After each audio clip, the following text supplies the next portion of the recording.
waxaa dhalatay xukuumad shacab.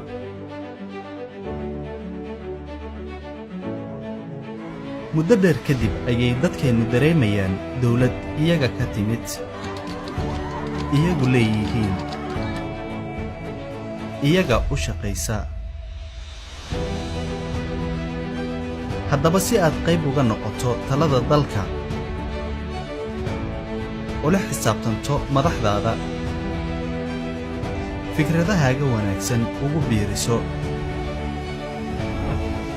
wax ka dhisto dalkaaga.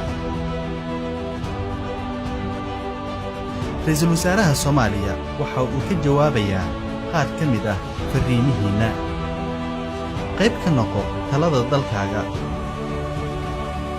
oo fariintaada noogu soo dir ciwaanka hoos kaaga muuqda.